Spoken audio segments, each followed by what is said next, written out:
thing. Sorry. Nate ran for school board in Ripon last year, or this year, at the beginning of the year, and won. So I also wanted to tell you that he served in the public at a very young age. Thank you. Appreciate that.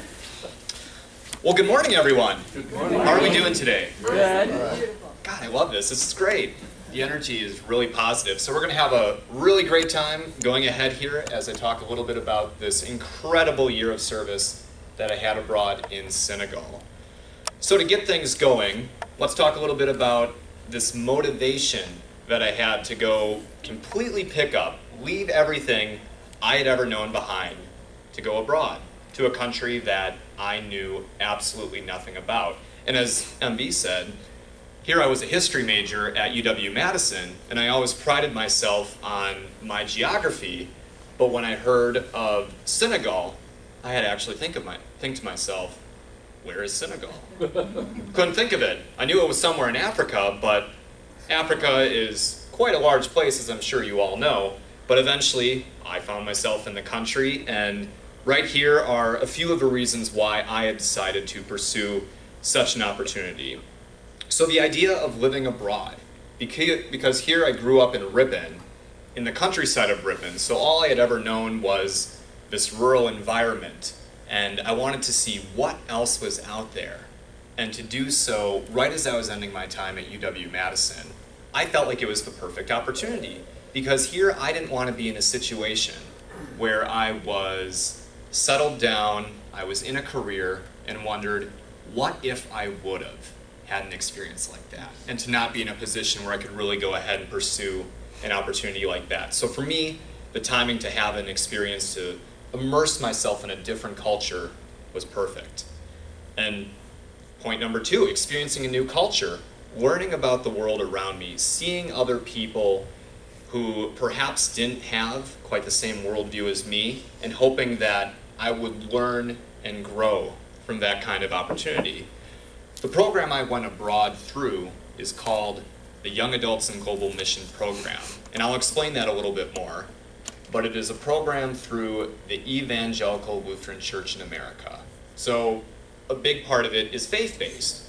And being somebody who grew up very active in the ELCA through Grace Lutheran in Ripon, there was a part of me that was hoping that this would be a faith-driven experience, that this would be an opportunity to grow in my faith.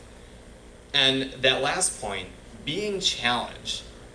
I'm sure many of you know going from Wisconsin to anywhere outside of the States would be a huge adjustment.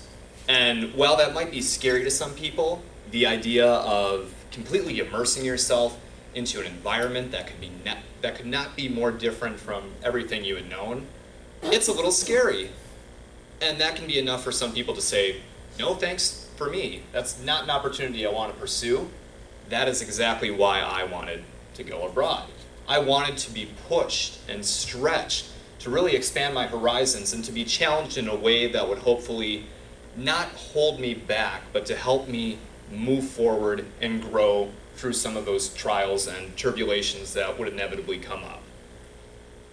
So to expand upon the Young Adults and Global Mission Program, this is a program that began in 1999 with just 10 volunteers who went to the United Kingdom. Since then, in my year of service, that was August of 2016 through July of 2017, we sent 85 young adults abroad to 11 different countries on 6 of the 7 continents. So I'll let you guys take a guess as to which continent we have yet to get a program on. In 2017, the year that I returned and began working for the ELCA, we sent out an all-time record number of volunteers, 93 young adults to those 11 countries. And those countries right there, that's the list of countries where we currently have programs for our young adults. So as you can see, we have Australia, Argentina, Uruguay is one program, Cambodia, Central Europe, which is essentially Hungary, although they have had volunteers in Slovakia, Serbia, and continuing to expand upon that program a little bit.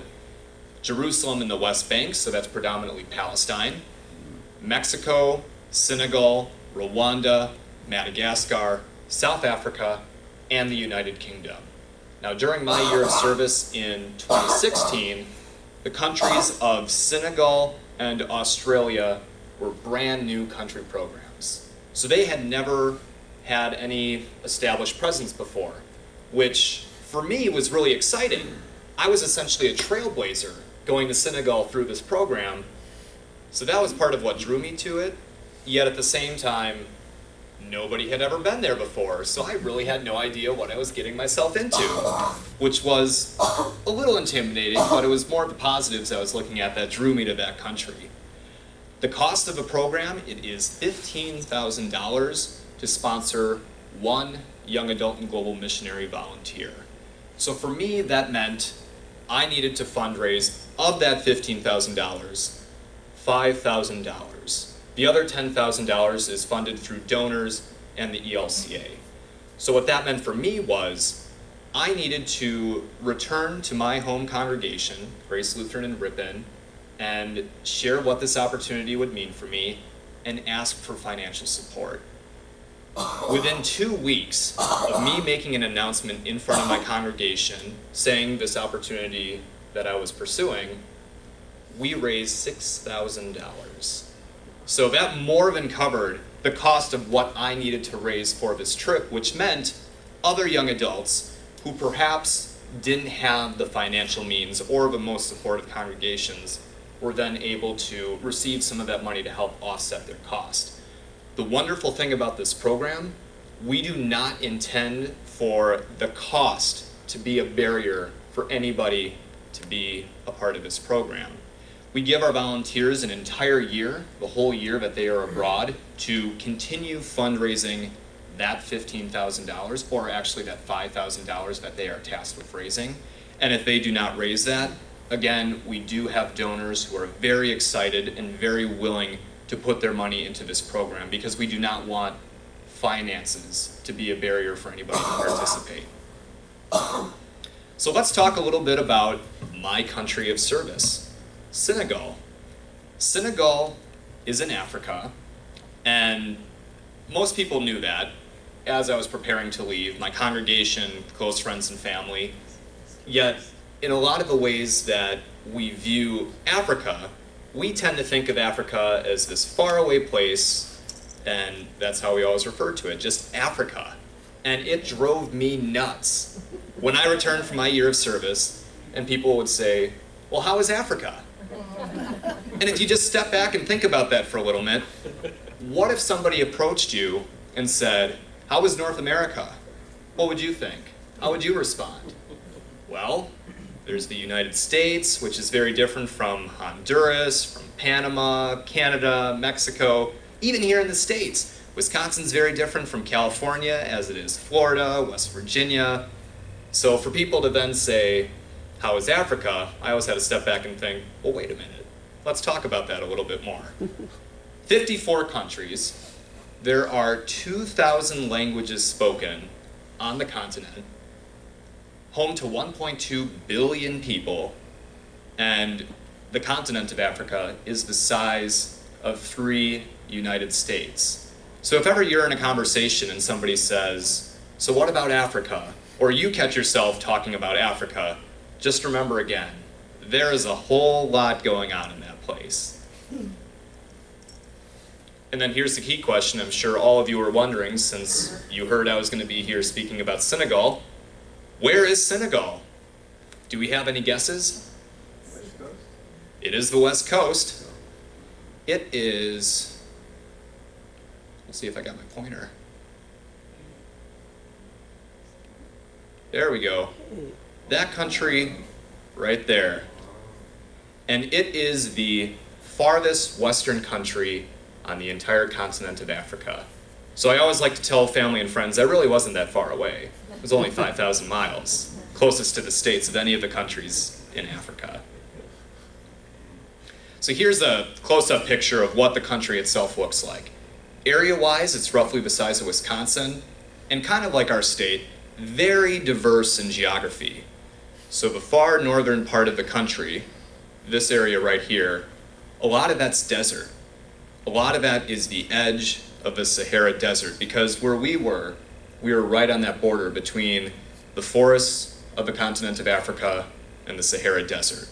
So that far northern part, again, a lot of it's very, very deserty.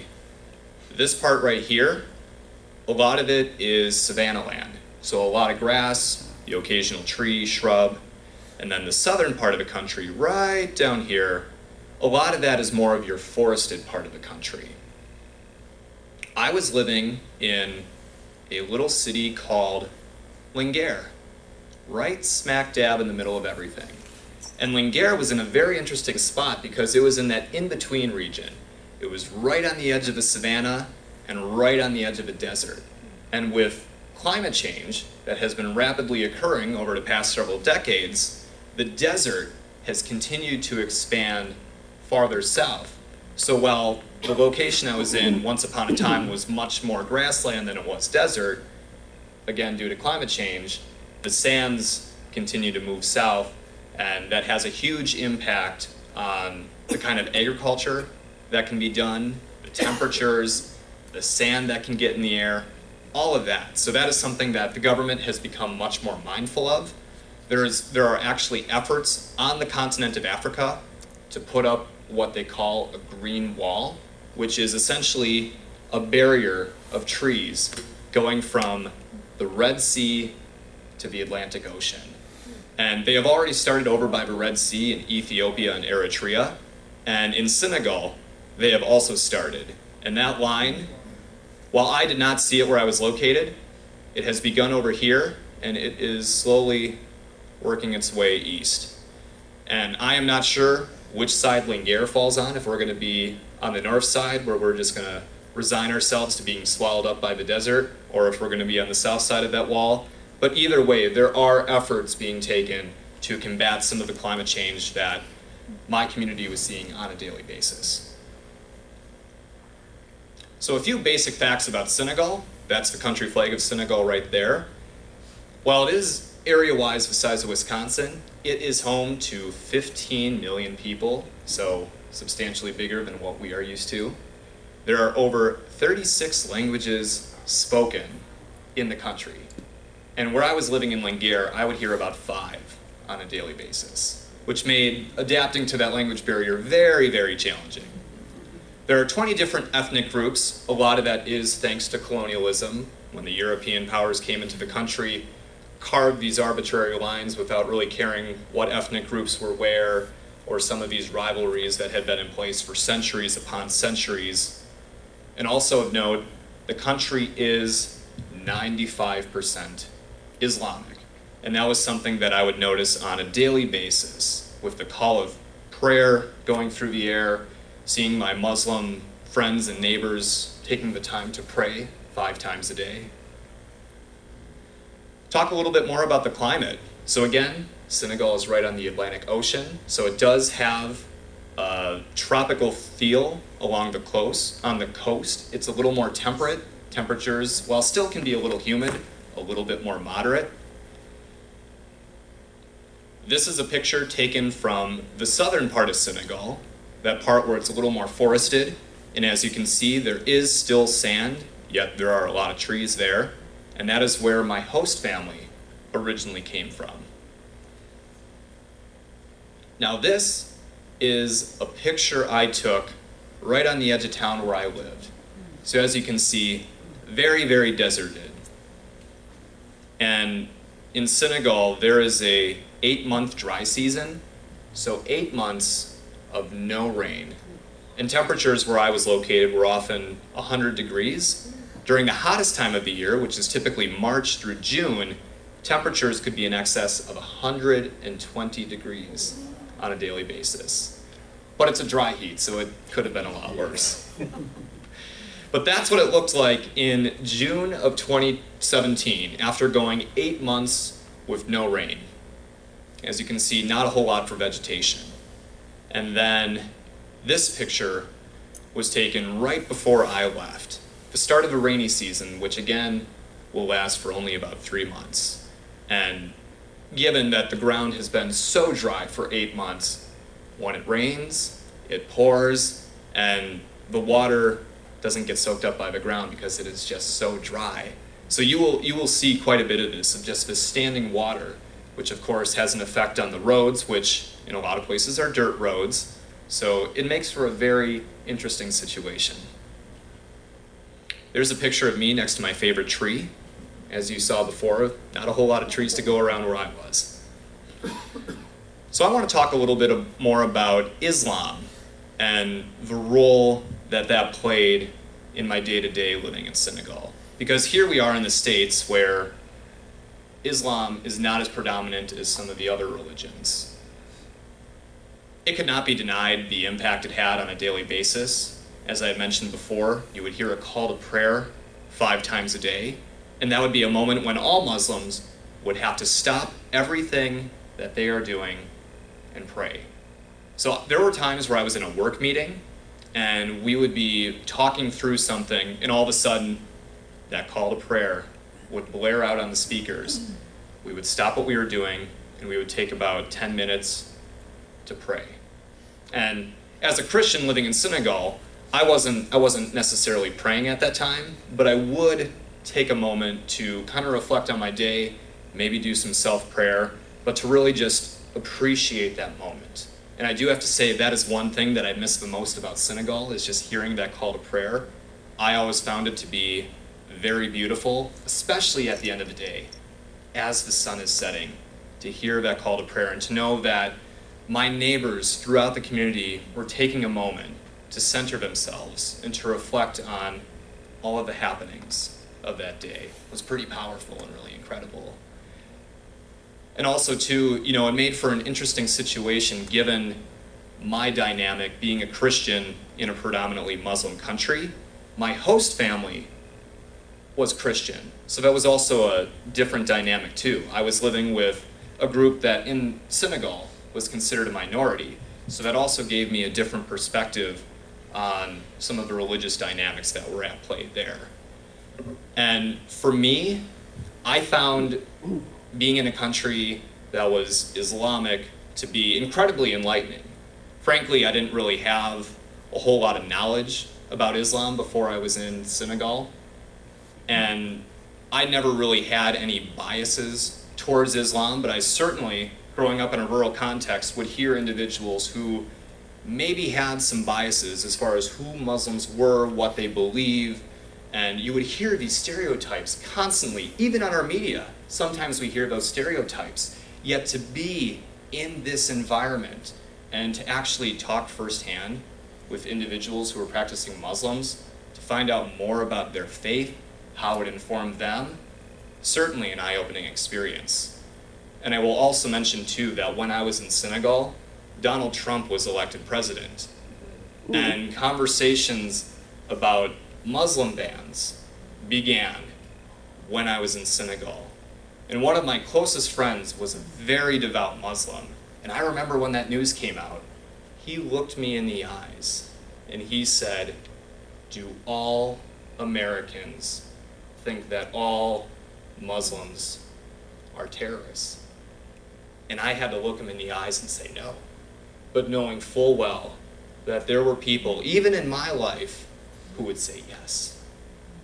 And to yet go through this year of service being as I am, being somebody who could not have been more different in terms of skin color, language, religion, or the simple socioeconomic status that I carried.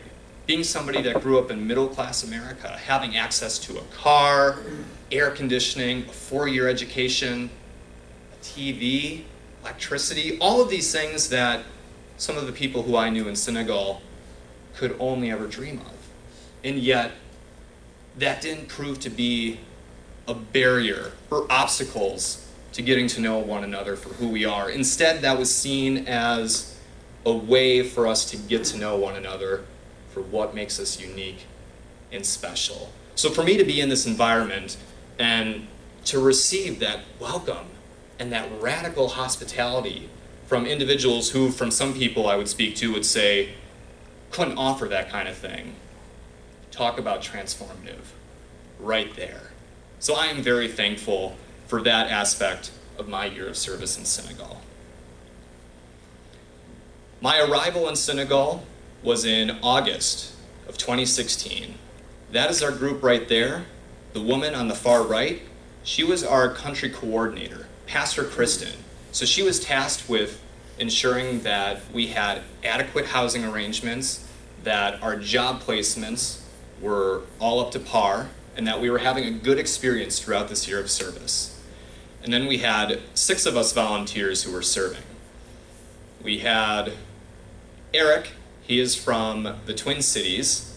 We had Karen, she's from Virginia, Julie from Arizona, me, Jessica from Nebraska, and Emily from the Seattle area. So that was the 6 of us. Unfortunately, Karen left a month after being in the country. That is something that will occur from time to time through this program. There are some individuals who they believe they have an idea of what this experience will be, and it's not until they're there in person and they begin to recognize some of the obstacles, some of the challenges, that they have to step back and say, I don't think I can handle this. So inevitably, we always have a few volunteers who will leave, and usually that's within the first couple months of the program. From time to time, things come up during the year that volunteers do have to leave early.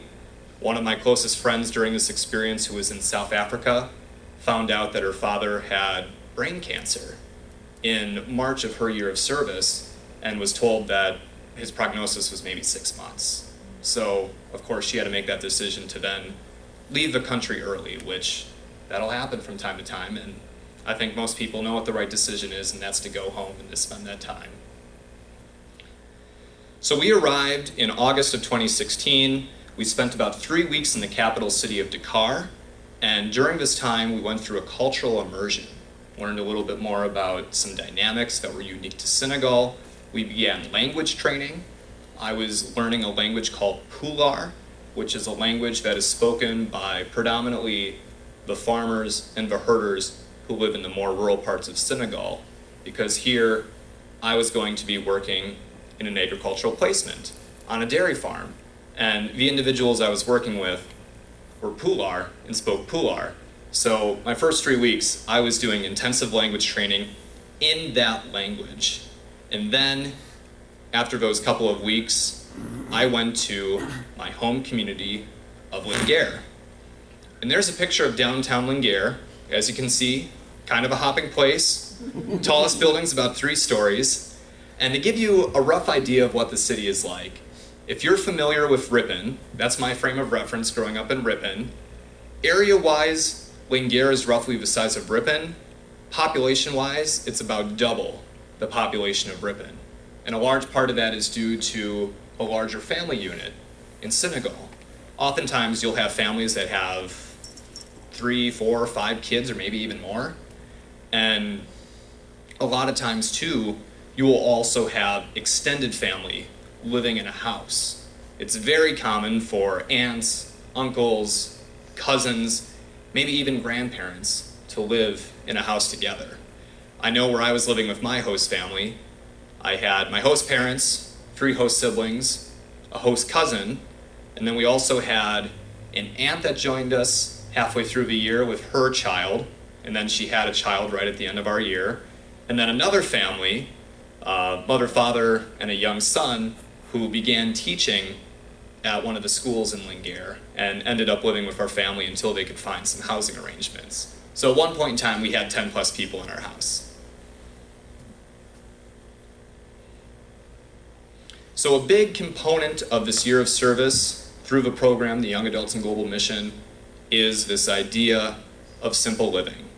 I was given 2 suitcases to fill with whatever I needed for a year of service, and that was it. So as you can see, this is my living arrangement. I had a simple bed. I had a closet that I could store a few clothes in. I only had maybe a couple pairs of pants and 10 shirts to get me through this entire year. There's my desk. As you can see, I had a couple of books, some seashells that I collected from trips to the ocean, a water filter. That was something we had to be mindful of, was the water quality in Senegal. And that was all I had. So to think that here we are in the States, where we're such a consumerism-driven culture, where it's constantly about what you have, going out, buying, and accumulating all of this stuff. And here I was with only a few pairs of clothes, a couple of belongings from home, and it really puts into perspective what you need and what you don't need. Because sure, there were things I was missing out during this year of service, yet at the same time I had asked to myself once everything was all said and done, did I really need that? When I came back and I looked at my closet and I thought of all the clothes that I had that I never wore, are these necessary? So that for me was a huge part of that year of service as well. Let's talk a little bit about my host family. So this is my family right there. My host father, M.A., he was the principal of a Catholic private school in Lingair. Again, my family was Christian, so that kind of made him an anomaly in Senegal, especially this region of Senegal where I was located. And he was a teacher who really enjoyed teaching French. Senegal was a French colony, so French was another language that was spoken throughout the country. And something I did not know when I arrived in my host community, my family did not speak Pular, which was this language that I had spent 3 weeks intensively learning in the capital city. So when I arrived and found out that they didn't know Pular, I had to say to myself, oh no, what do I do now? So I had to make that unfortunate decision to then focus on French. And consciously ahead of time, I did not want to learn French because that was the colonial language. So I did not want to be seen as that white guy that expected everybody to speak French with. So that is why I had spent so much time learning the Pular, but very quickly I found out pretty much everybody who I would be interacting with on a daily basis knew the French. It was just the farmers who I worked with who only knew Pular. And a lot of these other people, they didn't know the Pular, so trying to learn 2 languages at once when I already had a hard enough time learning one, it just made it pretty apparent that yes, French was the language I was going to learn. His name, M.A., is French for love, and I thought that that was very emblematic of who he was as a man, knowing that in Senegal, it is a male-dominated culture, so he was the man of the house, the one who makes all the decisions, and ultimately, when the decision came to invite me into his home for a year, that fell on him, and he accepted me with open arms. So for that, I am forever grateful. His wife, Angeline was the home taker, so she was in charge of making sure the kids were well taken care for, putting food on the table, doing things around the house. I will say that when I first began traveling and talking about this experience I had in Senegal, someone asked me, so what did your host mom do for a job? And I said, oh, well, she didn't do anything. She just was a stay-at-home mom. And very quickly was reminded, wow, that's a lot of hard work, Nate. So I do have to say that she was a very, very hard worker that, oh my gosh, amazing mom, did a lot of really good things. And another unique experience was being in a family with very young kids. My host sister on the left, Emily, was 5 years old and constantly loved to play with me, practice her French, even a little bit of English. Had a blast with her. Eliane, little girl right in the front, was going through the terrible 3s during my year of service. So absolutely adorable little girl, loved her to pieces, yet there were those moments where you just want to rip out your hair, if you know what I mean, anyone with kids. And I can remember there were so many times where, again, 120 degrees during the day, it would maybe dip down to 80 degrees at night, and it would just be so hot in my bedroom trying to go to bed at night, no air conditioning, and Eliane would come in the middle of the night and want to snuggle with me. Which on the one hand is really cute and kind of endearing, yet it's not conducive to getting a good night's sleep. But overall, I absolutely love my time with her. And then we have baby Hippolyte, or as we called him, Hippo for short. And he was born a month before I arrived in Lingair. So as you can imagine, he was just a peanut during this year of service. And at first all he ever did was sleep. And to then see throughout this year him grow to the point of where right before I left, he was taking his first steps was really incredible. And it had been about 15 years since there was a baby in the family.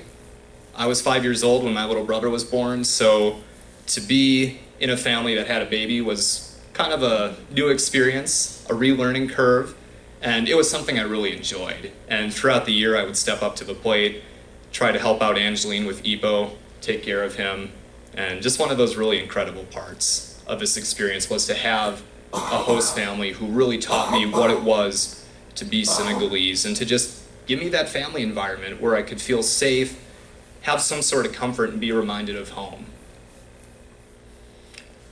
So one of my big jobs when I was living in Lingara was to work at a dairy cooperative. So I grew up, again, just outside of Ripon in a rural environment. My uncles and cousins have a dairy farm just south of Ripon where we milk 200 cows 3 times a day. And this is what I was used to. Putting on milking machines. We have 16 milking machines to milk those 200 cows. And that was what I was used to. And here I thought, being in Senegal, it was going to be just like what I knew back home. And you guys already know where this is going to go. Imagine my surprise when that was what I was doing for this year of service. So here I was milking cows by hand. The reason this program began was due to the excessive heat that they are experiencing in Senegal, and a lot of it can be attributed to climate change and the toll that that is taking on the environment. You have these dairy farmers who, dealing with the lack of feed, the excessive heat, they aren't able to produce very much milk. And also, these cows are not dairy cows. So these farmers would maybe, during the dry season, get 2 quarts of milk a day, and that was it. And they would maybe make $50 a month to live off of. And we saw that as a problem. So what the Lutheran Church in Senegal, in connection to the ELCA, did was introduce European bred cows. So we brought in Holsteins, Jerseys, some French breeds like Montbéliards to begin a crossbreeding program so that we could increase the milk production. And they went from that 2 quarts to roughly 2 gallons a day, which compared to the average Wisconsin cow, which is producing almost 10 gallons a day, 2 gallons isn't very much. Yet for those farmers, that was a complete transformation. They went from making $50 a month off of the 1 cow to $500 a month. So all of a sudden, these farmers were able to access education for their kids, clothing, food, medication, all of these things that before they never had access to with the $50 a month. So with this crossbreeding program that we brought into the community, we were able to do a complete transformation, which was revitalizing the local economy. And to think that I could be a small part of that was great. And I will also say too that we have this American mentality that our way is the only way and the best way. And then to be in Senegal where we didn't have the milking machines and I was milking cows by hand, which I knew how to do, but yet it was still an adaptation from what I was used to. For the Senegalese to see an American struggle, I think was a really positive thing. And there's a larger picture of the farm. This was the milking parlor, so nothing like what I was used to back home. As you can see, we would just tie the cows up to a tree or a wooden post, and we would milk them by hand until we were done. And then there's more to that process. We would bring out the calves, they would start sucking on mom so that she could start dropping the milk. And then that right there is a picture of some of the grass that we would find. Again, the quality was not very great, going 8 months without any rain. And it amazed me, these farmers, even up until the rainy season would start, could still find some of that grass somewhere. Don't know how they did it. One of the farm families who I worked with, Aliu, very, very tall guy to my left in that picture, he was one of the farmers, and that was his family. And then the guy on the right in the turban, C-Daddy, and he was one of the other farmers. And between the two of them, they kind of ran the show, making sure that there was the feed, the cows were getting milked, everything on that end of the process.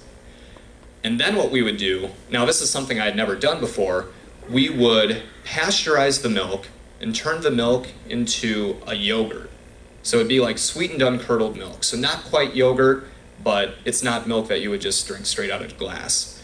And what was so neat about this was in this building where we were, we had access to electricity so we could go ahead and pasteurize the milk.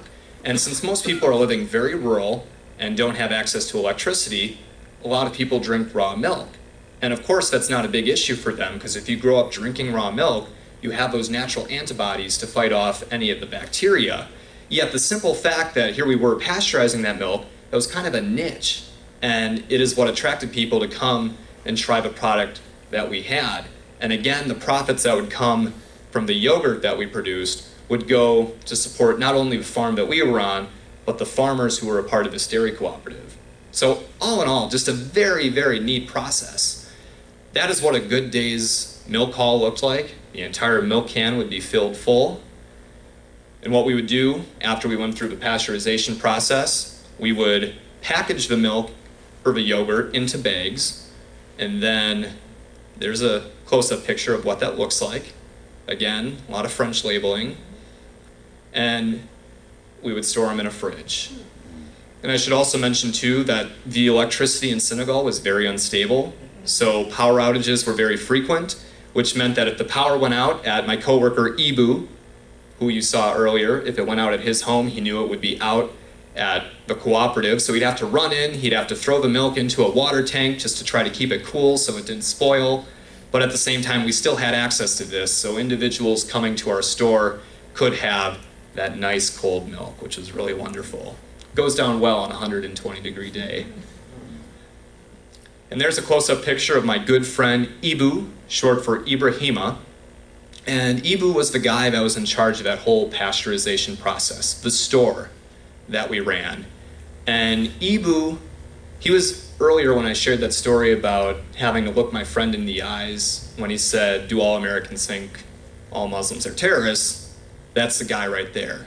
Ibu, very devout Muslim, just an incredible man who was so dedicated to taking care of his wives and his children, serving his community through this capacity as the head of the dairy cooperative.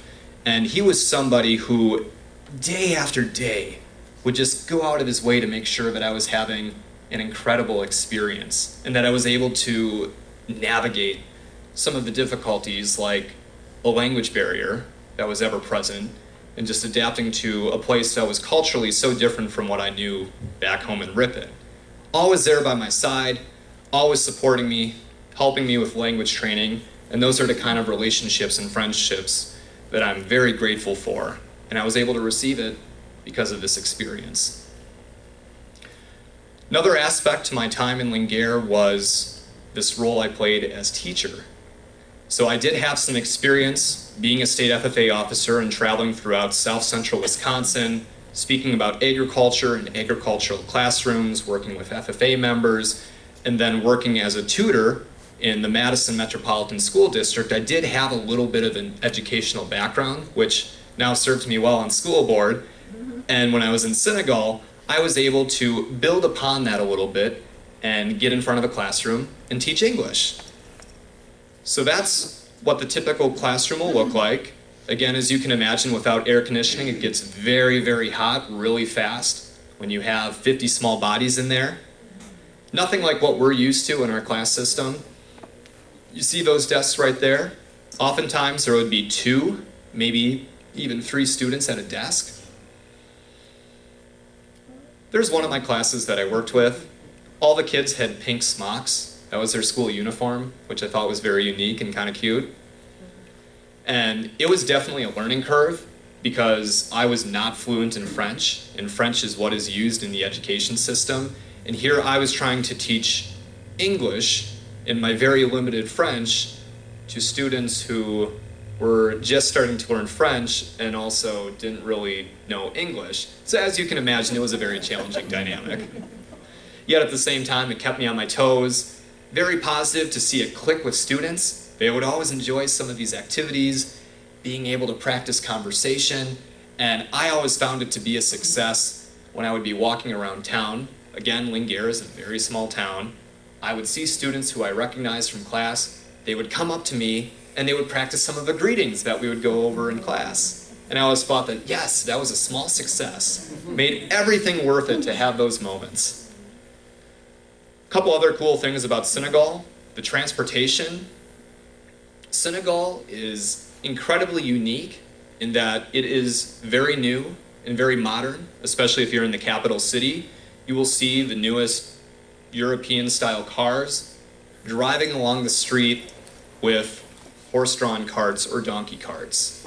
So you kind of have this merge of old and new in the country.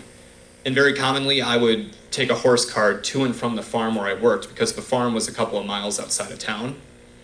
And it was fun. I always enjoyed getting behind the wheel, so to speak, of the horse.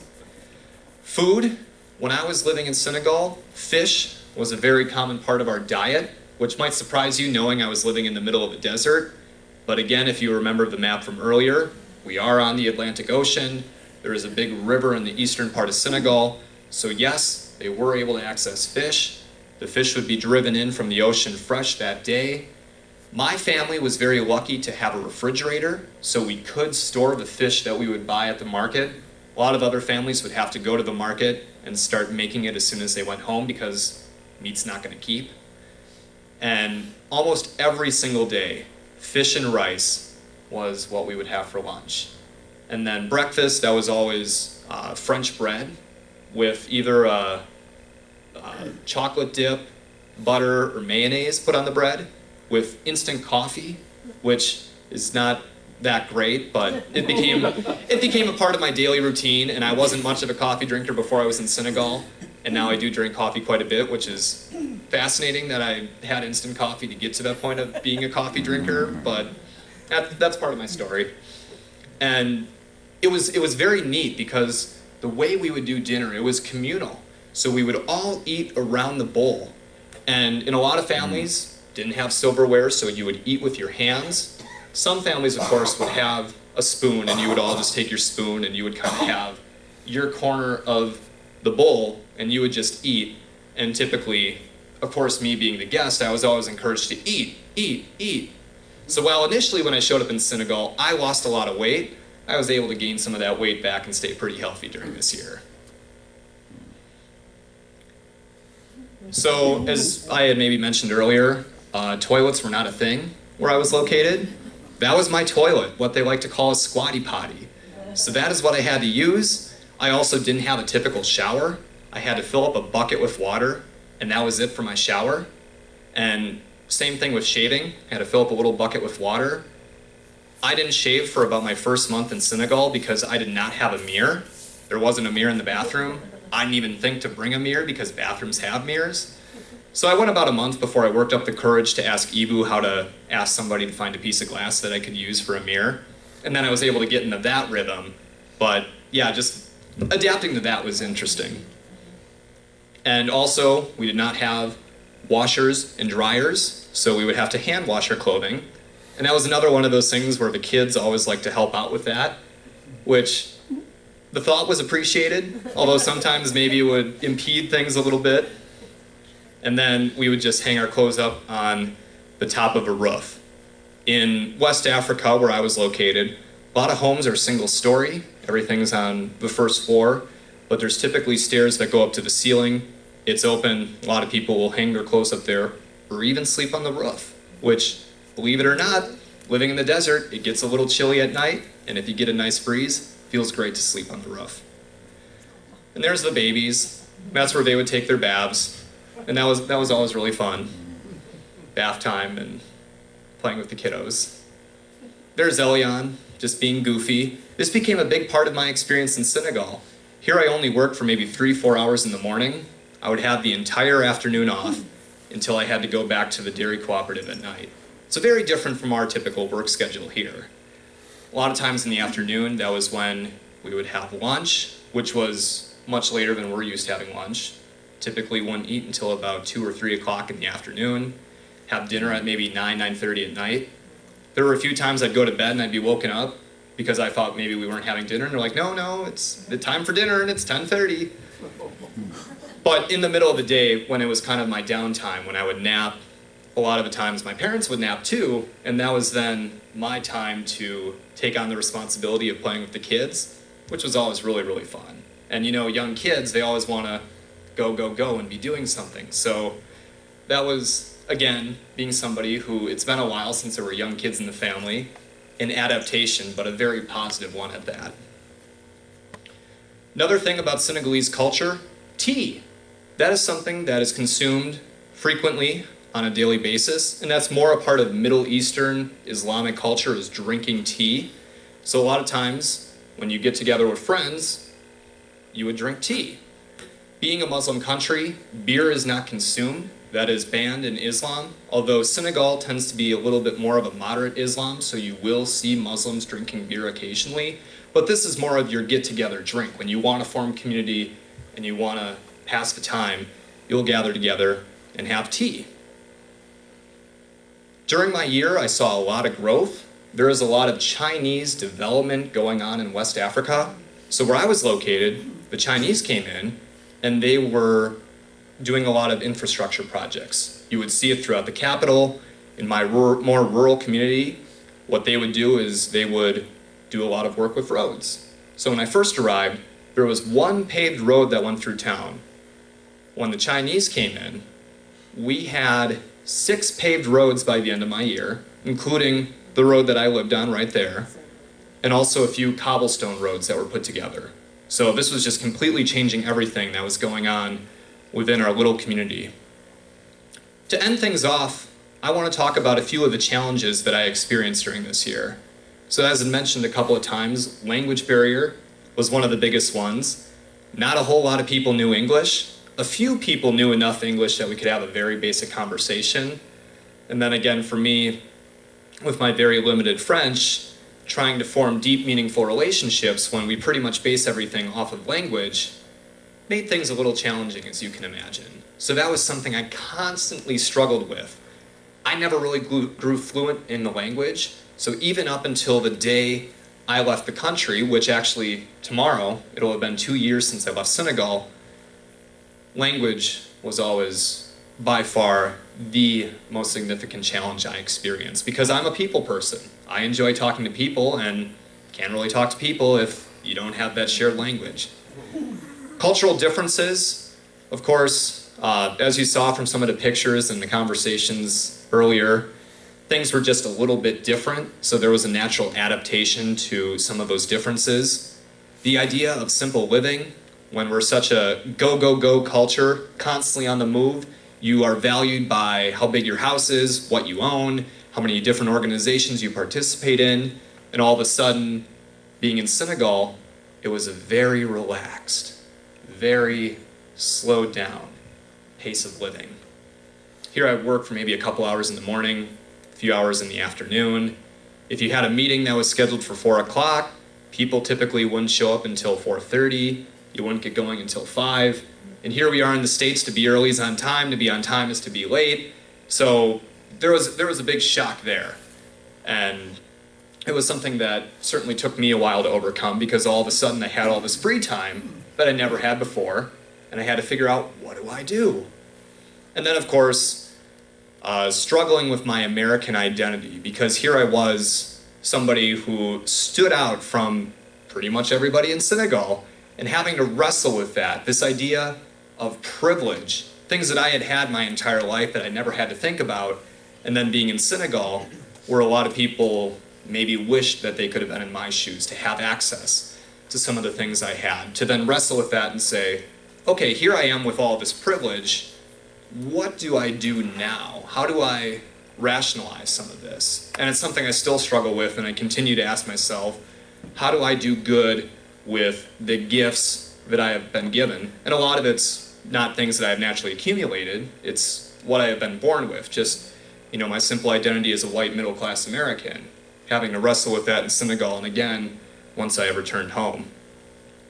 So real quick, my greatest takeaways from this year of service, this idea of connectedness, knowing that yes, we do have differences, especially me being from rural Wisconsin, going to rural Senegal, yet at the end of the day, really all of us have the same 12 problems, and we're all living through many shared experiences. So being able to recognize that we are all connected in this beautiful thing we call life, in this greater world. The recognition of my privilege, being able to say, yes, I have grown up with these good things, and I have this, so what now? An increased desire to live simply. Again, it was certainly an adaptation, being in Senegal with only so many things, but recognizing that really there is only so much that I need in this world. So trying to, now that I'm back in the States, look at, is this a need or is this a want? And being able to consciously make those decisions. And I guess too, there's also been a drive to be more involved.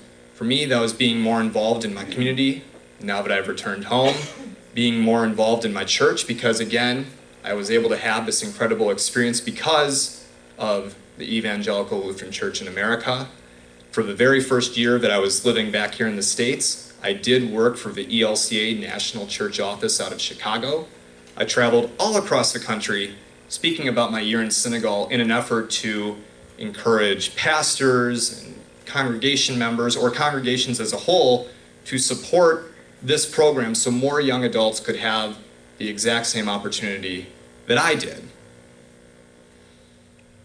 So I just want to say thank you so much. Really appreciate the invitation to be here to share a little bit more about this experience. As I'm sure you could tell, there is so much that I could talk about, and there is still so much more that I would love to share with you, but I do want to be conscious of time. So again, thank you so much. If you have any questions, I would be more than happy to talk a little bit after we're all done with the service. Thank you.